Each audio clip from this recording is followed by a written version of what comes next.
Hi everyone and welcome to your horoscope for the week of January 31st, the 6th of February 2022.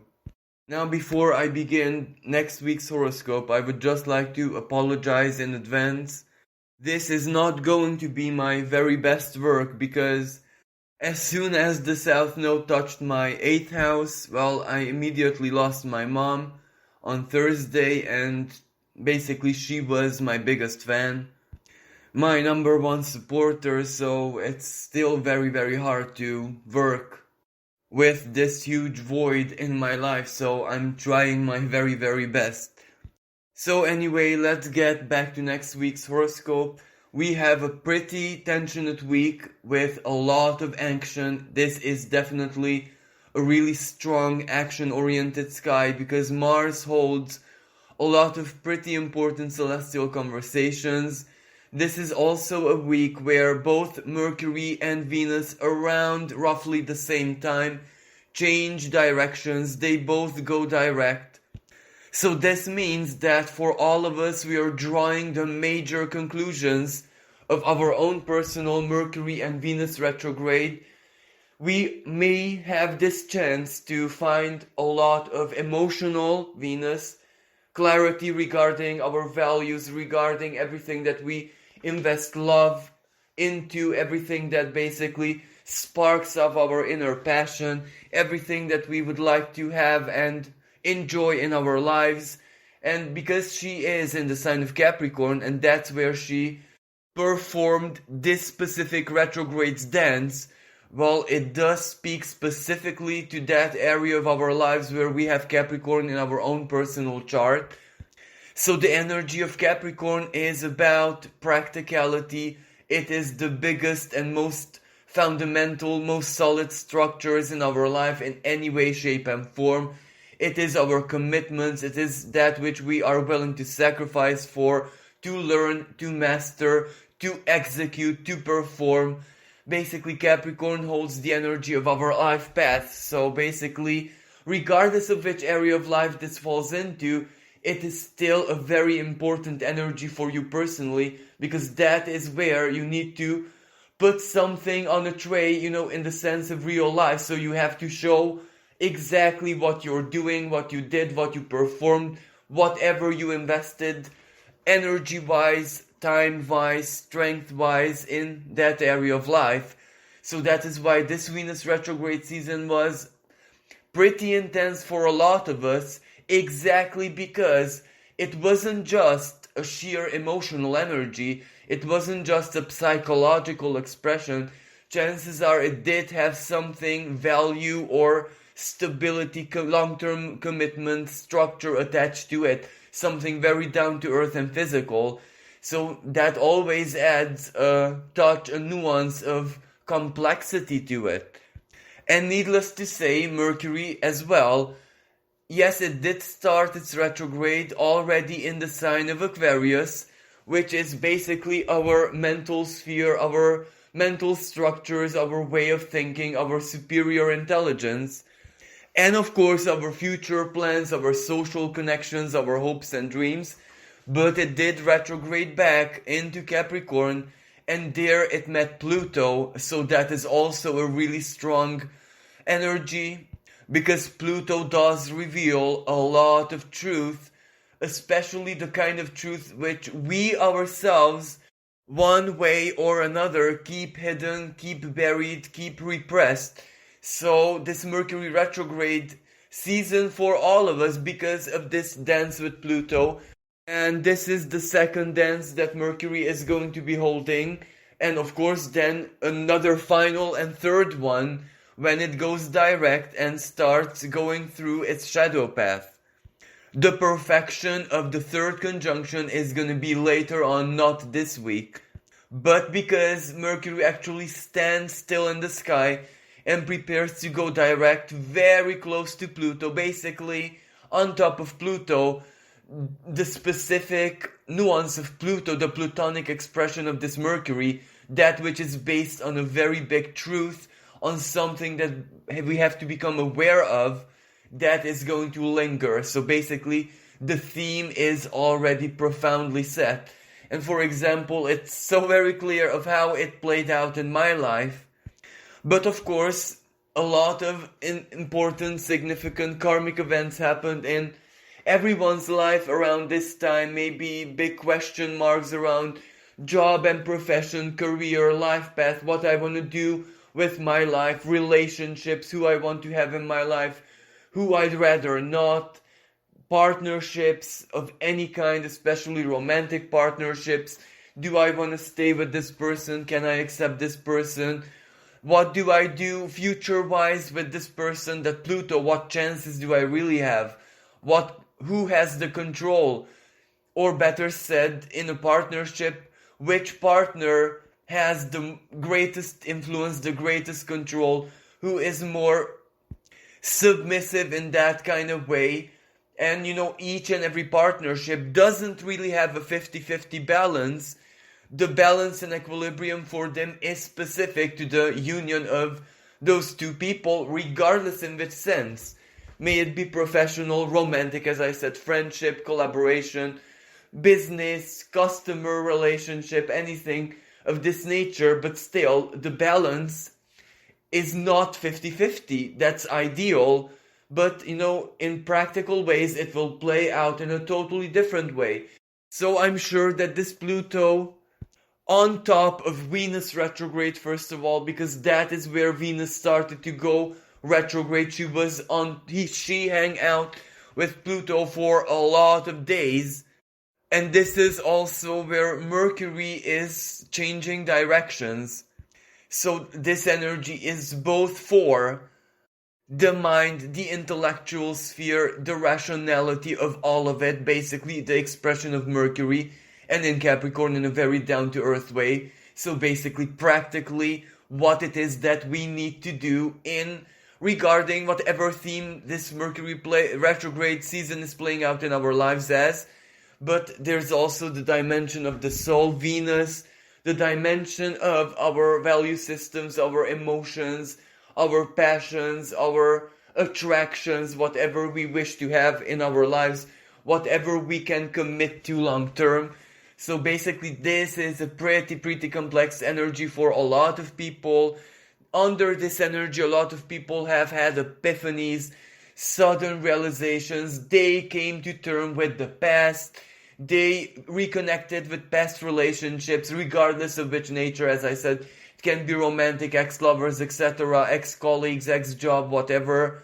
And they draw very important conclusions. For some people, this played out as let the past be past. I'm so glad I made that very special move when I did, for example, a breakup, leaving someone, leaving a job, leaving a career. This is where it gets reflected back to us, how things could have played out if we had not made that move or not chose to play things out that specific way. So for a lot of people, this gives a lot of comfort that yes, I made the right choice, I made the right move, I can trust my intuition, instinct, rationality, inner voice, whatever that means for the person. While for other people, this is where clarity comes in now. This and this and this is what I have to do now in the following. I'm starting to get the right plan. I'm starting to get the right perspective, for example. Doors are opening, options are coming in. I have to take everything into consideration, into perspective, and make a really good choice, a really good tactic from all of this. And also because all through last week and at the beginning of this week as well, we have this ongoing Venus, still very slow. She's just starting to go direct on the 1st of February, so her symbolism is still greatly amplified. The emotion stays right now, and she holds a trine with Uranus. So that is always a really good news in any way, shape or form. The unexpected, the surprise, but especially the value that it adds to our life. Value of connecting with someone very special, coming across a new friend, coming across the support, the solidarity of existing friends, Fortunately, I have experienced this beautiful Venus and Uranus trine last week. The closest people were really, really there with all their strength and helped me. And I am very, very grateful. Another expression of the Uranus and Venus trine, a gesture or any kind of chaotic event so unpredictable, which actually reveals to you, reflects to you a totally different reality, a much more objective Uranus reality than one could even possibly imagine. But that is exactly the nature of Uranus. It has to create that perfect chaotic moment to express the most objective expression of that energy, whatever that is in someone's personal life. For me, it was, subjectively speaking, I could not basically imagine how those people who were near me cared about me, and it took such an event for me to see things in a much more objective way, the expression of Uranus. So of course it turned to be a very pleasant and very, very joyful surprise. And with Uranus trines, regardless of how this energy may reflect or may manifest in your individual journey in your life, even if whatever Uranus wants to reveal is maybe not the most overjoyous expression, for example, sometimes it reveals that, look, we are not very good at something, because Taurus is actually value system, so if we might be doing something, working on something, this Uranus might reveal that, look, it's not very, very good, but because it's a trine, it always comes with solutions. So it's never just a criticism, it's always like a very, very good, safe and sound advice. But this is how you should be doing it. Or this is a much, much better alternative. So basically this Uranus and Venus trine can offer us very, very ingenious solutions, and even when it reveals an objective truth which might not really delight us, it comes with something even better, as long as we are aware and open and actually try our hardest to look profoundly at what such a trine, such a blessing basically, because Venus is the lower benefic, wants to say to us in our own personal journeys. Now also at the very beginning of the week, before a very strong and Uranian, again, new moon in the sign of Aquarius, the moon is on top Pluto and this Mercury retrograde. So this might be a moment on the 31st of January when we kind of let whatever truth the Mercury retrograde season wishes to reveal to us sink in deeply, so we are processing it. Emotions, of course, may be high for a lot of people, because from a financial perspective, especially collectively, whatever is going on out there in the world, this might be a little bit tense, it might be a little bit shocking, because it holds a square to Eris, goddess of discord. So something is definitely going to be revealed on the world stage, which is controversial at least. For example, the rules and regulations, Capricorn is the authority, Capricorn is centralized power. So something that they decided, something that they want to implement, a communication, a result of investigation, Mercury, anything that has to do with the symbolism of the planet of mind. So people are definitely not going to be happy, or at least they are going to split in opinions. Some are going to take whatever is going to be communicated and revealed on the world stage at the beginning of the week. They're going to take it as good news, while other people will take it as shocking news. So this will definitely stir up the spirits, and naturally Mars is also there.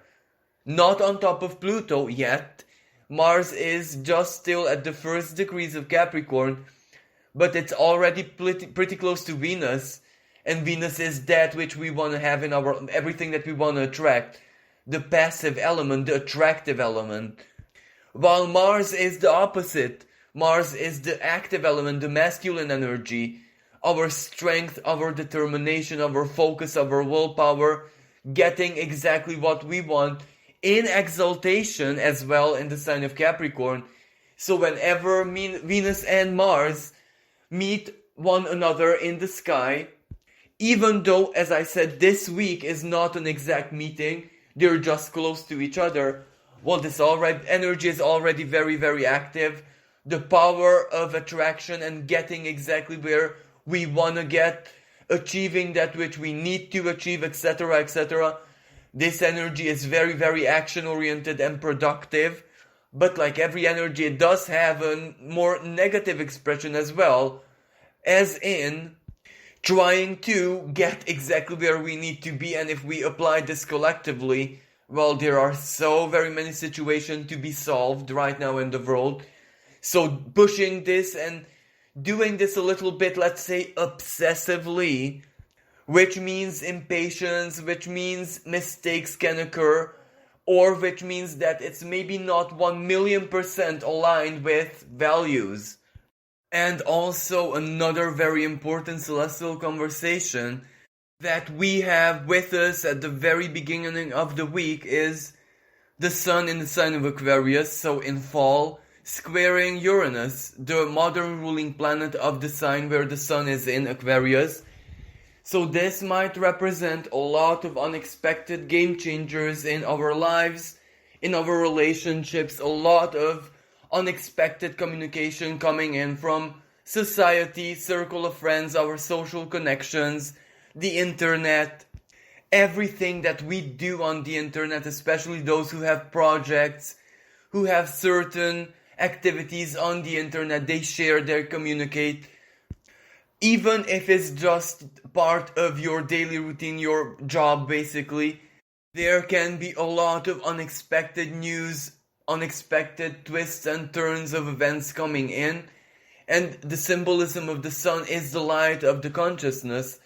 So of course this celestial conversation tries to lead us to a greater clarity by basically pulling up and highlighting in our lives everything that basically is chaotic, is unstable, and needs resolution, needs urgent resolution. But of course the Sun is very close to Saturn, so this is also a Saturnian energy, so it is a very tough reality check, and this is where at the beginning of the week these random inconvenient events, communications, let's say maybe people asking for help, or us needing to simply help other people as a gesture of humanity, Uranus of course, our friends, family, etc.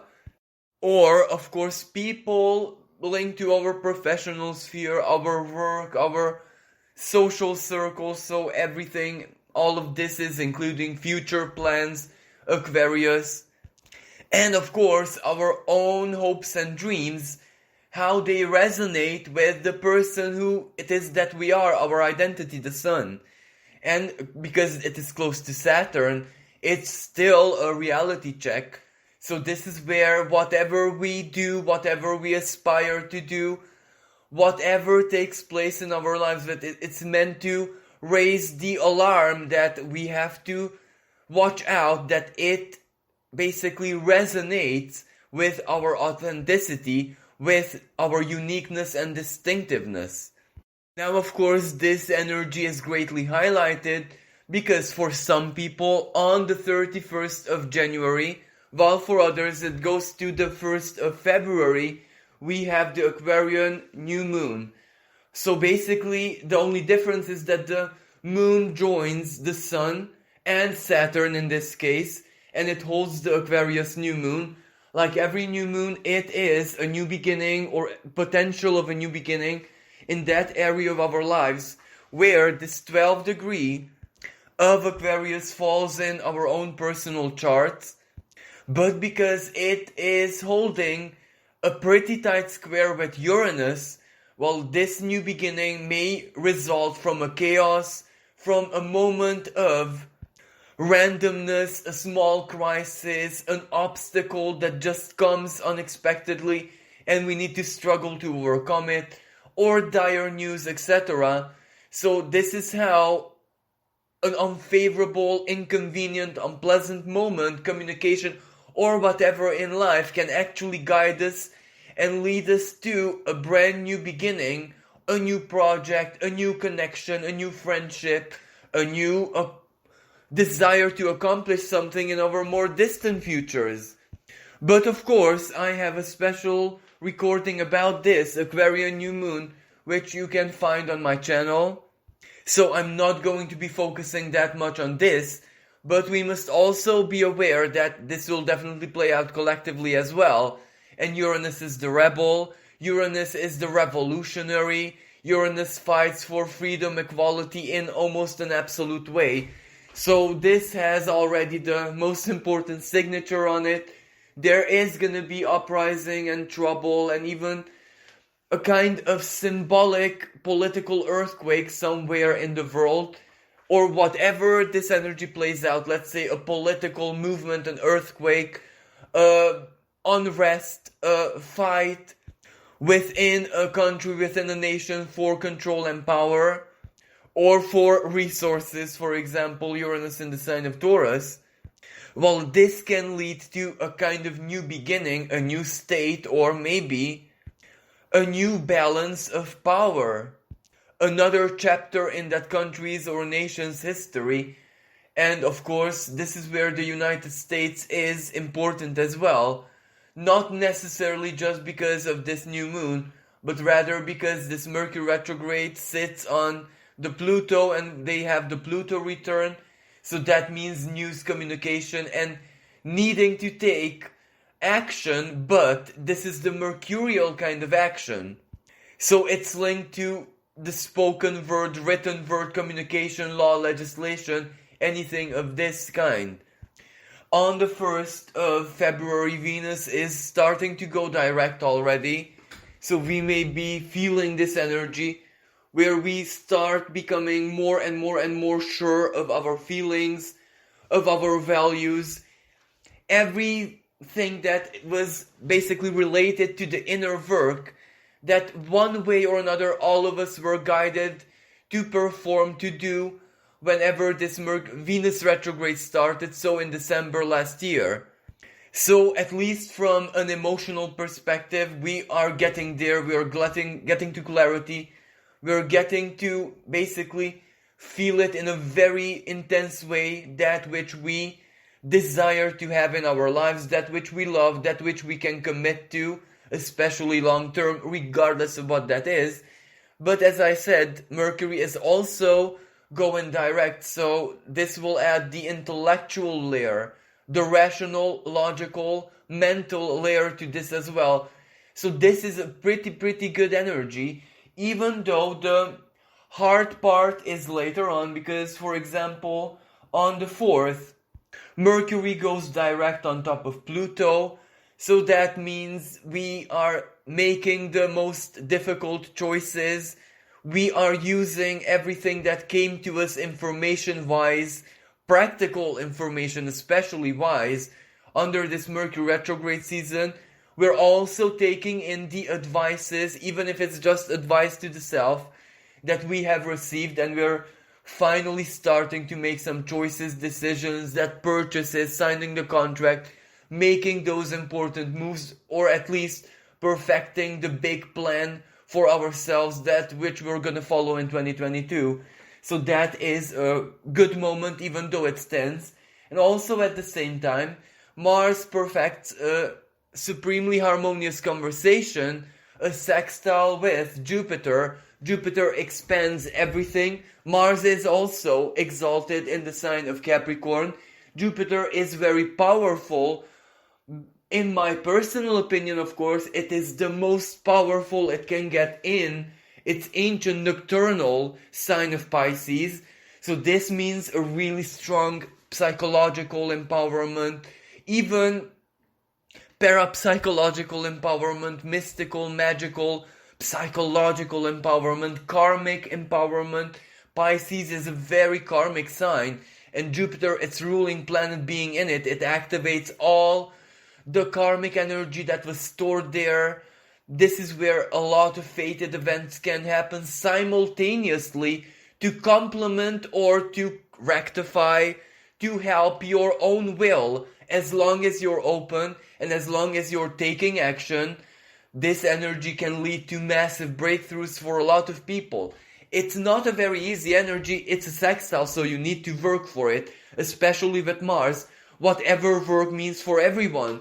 It doesn't need to be like physical or time invested for everyone equally. For some people this is just a psychological empowerment, for other spiritual work like praying or any kind of spiritual practices, for others simply dreaming big, for others just being very, very courageous on how they present themselves, let's say professionally. Ambition, determination, everything that has to do with personal empowerment is really, really complementary to the sextile, because Jupiter expands all of it. Jupiter is also the planet of good luck. Mars can bring out its greater expression in Capricorn, singularity, where of course the glyph of Mars is the circle which represents wholeness, which represents power, and the arrow where it is that we aim that power, where it is that we aim our very basic divine energies. And in this part of the sky of the mountain goat, of course, it has a certain kind of singularity, because Mars, in, let's say, other places in the sky where it's also comfortable, for example, its home sign of Aries, or in its home sign of Scorpio, well, in Aries it can be very, very erratic, so it actually lacks the singularity. It has the strength, it has the power, it has the passion, the ambition, everything, but it lacks that singularity. And in Scorpio, perhaps the singularity is overdone, and it is way too intense, way too sometimes warlike, assertive, because that is the nature of Mars. But in Capricorn, it is as disciplined as it can be. Now, going to the legend of Mars, well, Chiron, the wounded healer, the most famous centaur out there, the symbolism of Sagittarius, the archer. Centaurs were the most brilliant archers, so a lot of astrologers associate the sign of Sagittarius with the centaurs, so specifically the most famous one, Chiron himself. And what does this have to do with Mars? Well, just before last week, Mars was transiting the sign of Sagittarius, a part of the sky where it is pretty comfortable. It's a fire sign, mutable fire sign, so Mars can aim as high as it wants.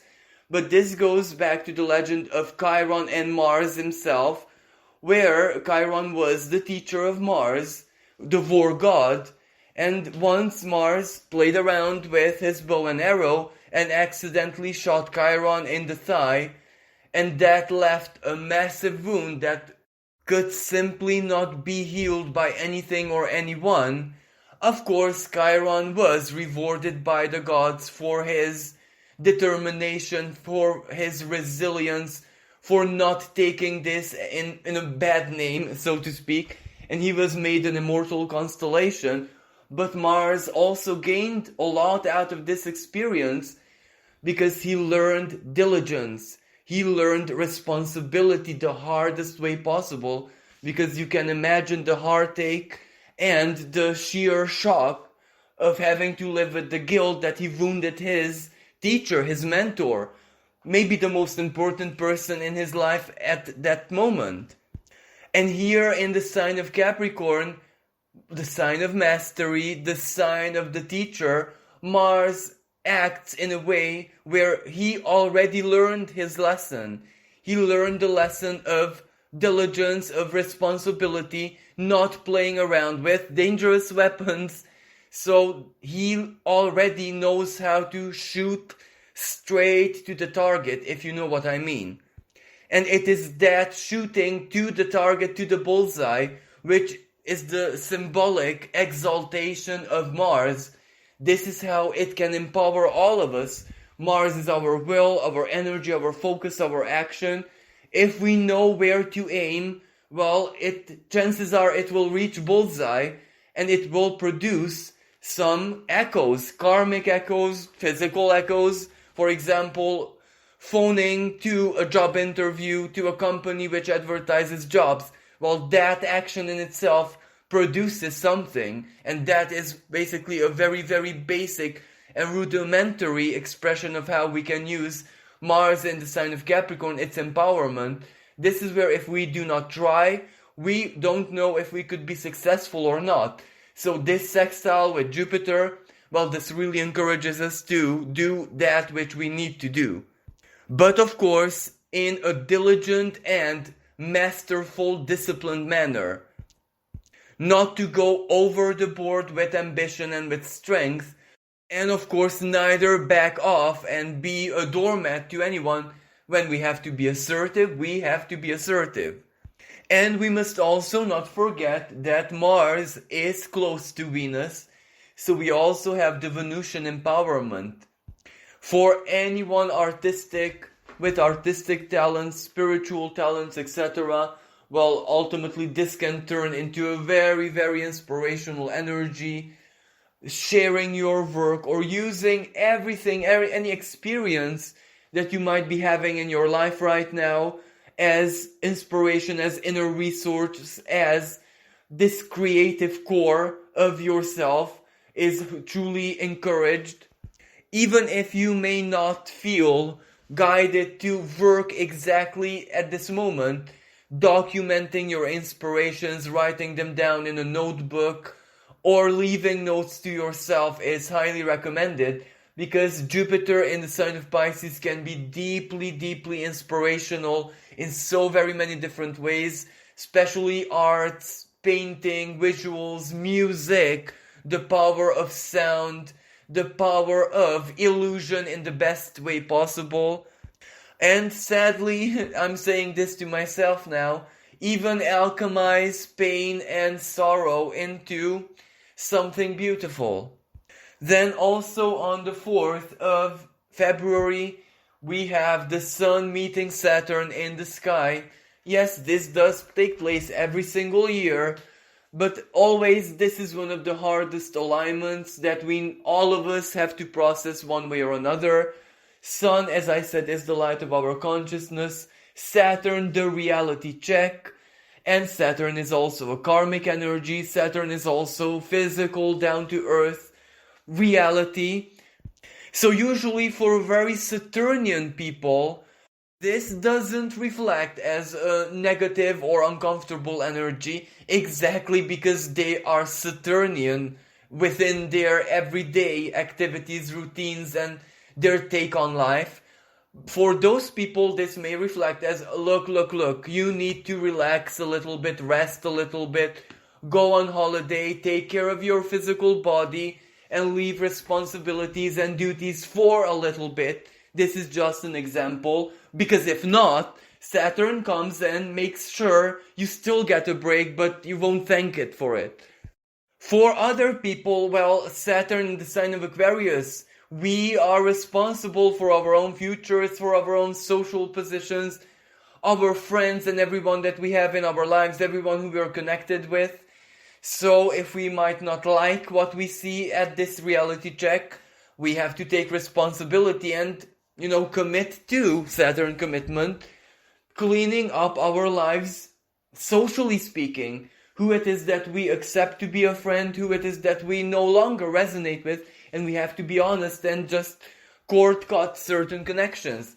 Now for other people this can be pretty, how should I say, sour and bitter at the same time, because those people who are the opposite of Saturnian, for example, dreamers who like to take it easy, those who kind of embrace a lot of freedom every time as their norm, as their lifestyle, this might be a pretty hard energy, because it can be a wake-up call that, look, okay, your lifestyle and your personality, no problem with that. After all, you're your own Saturn, you are your own master, the king of your own castle.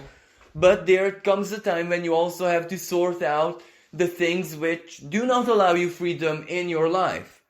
But, of course, there is another nuance to this energy, Well, both this Mercury retrograde, later on Pluto, and then later on, much later on, Mars activates 22nd degree to 26th degree of the sign of Capricorn, where we had the Saturn-Pluto conjunction in the 12th or 3rd, I think 12th of January 2020.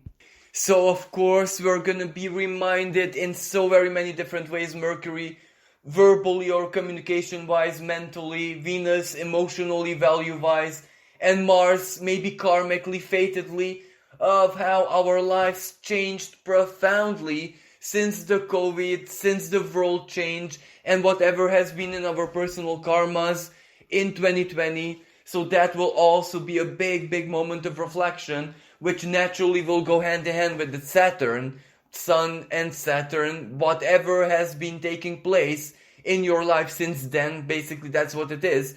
So this reality check also will reflect to us how we changed our routines, our fundamental principles, modus vivendi, everything that has to do with Saturn.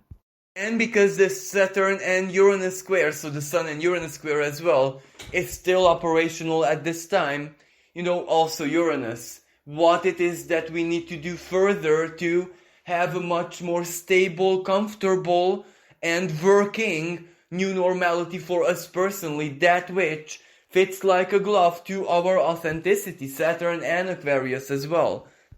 But of course, this is why it was so very important to endure, to bear the pains of whatever has happened in 2021 and also 2022 in our lives, because it was a very tough karmic energy for everyone. So everyone had, especially in June 2021 with the Gemini eclipse, and then the Taurus eclipse in November, and the Sagittarius eclipse in December. Big life lessons, either a reminder of the biggest life lesson, for example, dark nights of the soul, so very many karmic energies that we needed to sort out, mostly mentally, so our mindset to get our thoughts together in Gemini, for example, and also to embody our true identity, to let that part of us which needed to die, and just embrace something new, even if it was total void and blank. We had this possibility to create something new, to be who we wanted to be, to find that, better said, who it is identity-wise, who we resonate with, and to give birth to that person internally, if this makes sense. Of course, for other people it was very karmic, family-wise, old karma, clearing family problems, divorces, issues with parents, and a lot of traumas, childhood traumas coming in onto the surface, especially with the Taurus total lunar eclipse in November, I think.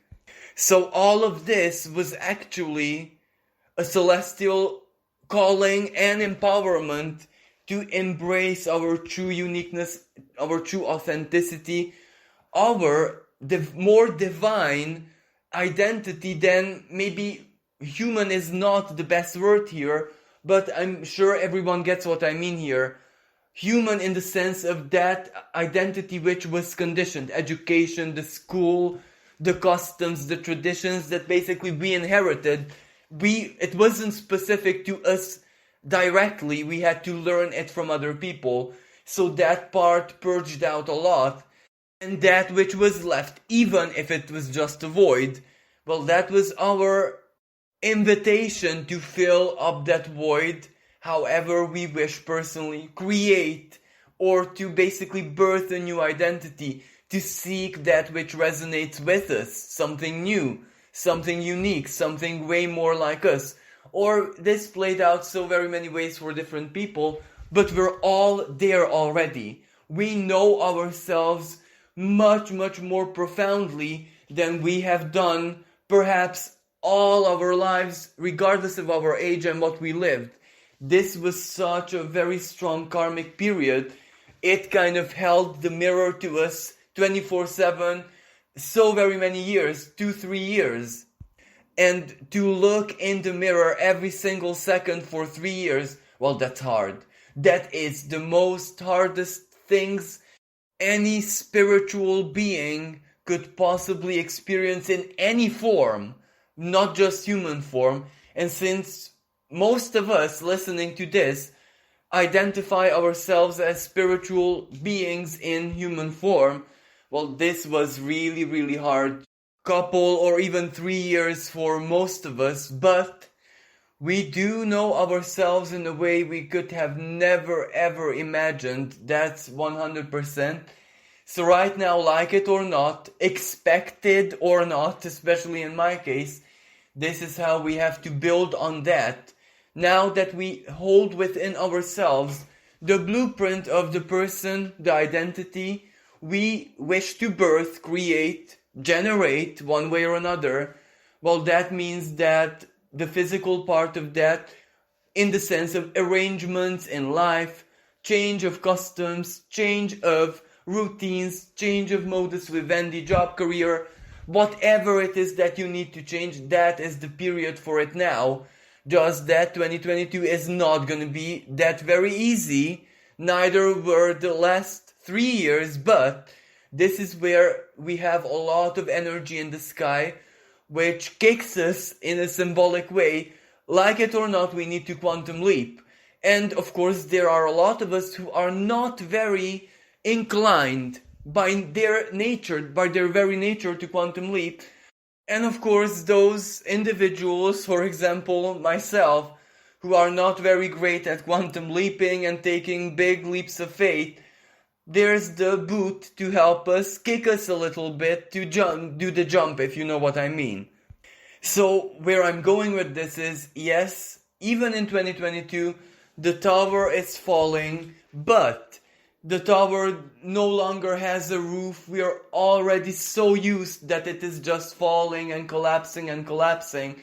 That is why the big difference is now we can actually build something, but in a much more real and stable way than we could have done until now. Because in 2021, we might have started building, but it kind of collapsed back down on us, or we had to stop building because there was a huge political, financial, economic, medical storm out there, so we couldn't complete.